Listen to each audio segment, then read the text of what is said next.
Hello అండి, నమస్తే. అందరూ ఎలా ఉన్నారు?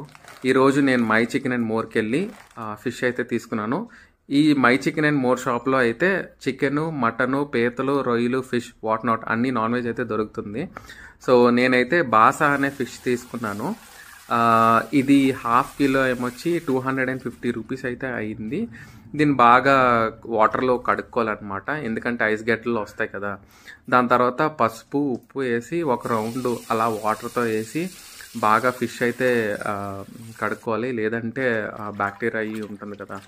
దాని తర్వాత ఉప్పు వేసి ఇంకొక రౌండ్ బాగా నీటిలో జాడించేసిన తర్వాత ఫిష్ అయితే రెడీ అయిపోతుంది.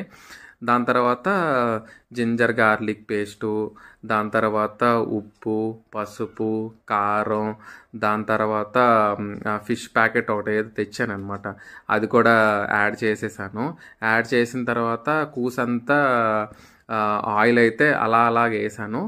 ఈ పక్కన మనం ఏం చేసామంటే ఒక మైదా పిండో కార్న్ ఫ్లోర్ ఏదో యాడ్ చేశాను. 2 కలర్ వైట్ ఉన్నాయి, ఒక చెంచా అది, ఒక చెంచా ఇది, 2 కలర్స్ వైట్ ఉంటే అది వేసేసాను అనమాట. వేసి కలిపేశాను. దాని తర్వాత అదొక సీక్రెట్ మసాలా ఒకటి ఉంది, అది ఏంటన్నది నాకు తెలీదు, మా ఆవిడైతే తయారు చేస్తుంది. అదొకటి వేసి కలిపేశాను అనమాట.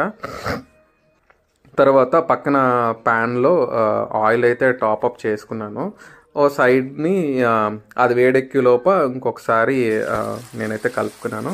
బాగా వేడెక్కిన తర్వాత ఫిష్ని అలాగా పొకడీలు వేసినట్టు వేసేసాను అనమాట. చూడండి, నూనె కూడా తుల్లిపోతుంది, సరిగ్గా వేయాలి, లేదంటే చేయి కాలిపోయే అవకాశాలు ఉన్నాయి. సో అదంతా సెట్ చేసుకున్నాను అనమాట. దాని తర్వాత అదో అవుతుంది, చూస్తున్నారు కదా. పక్కన ఇంకొకటి ఏంటంటే ఎయిర్ ఫ్రైయర్ ఒకటి ఉందన్నమాట. ఎయిర్ ఫ్రైయర్లో కూడా నేను చేప ముక్కల్ని అలాగా నీట్గా డిసిప్లైన్గా సర్దుకుంటున్నాను అనమాట. ఎందుకంటే ఒకవేళ ఆయిల్లో ఫ్లాప్ అయిందనుకో, ఇదైనా ఉంటుంది కదా బ్యాకప్కి. రెండిట్లో హిట్ అయితే 2 ఓకే, ఏదో అయితే అది, మరి ఏదైతే మరి చూడాలి, మరి అవుట్పుట్ వచ్చినంత వరకు నాకు తెలీదు. సో ఇదైతే ఎయిర్ ఫ్రైయర్ ఒక 15 మినిట్స్ సైకిల్ అయితే పెట్టాను అనమాట. 15 మినిట్స్ సైకిల్ 185 degrees అయితే పెట్టాను అనమాట. సో 2 అయితే బాగా వచ్చాయి.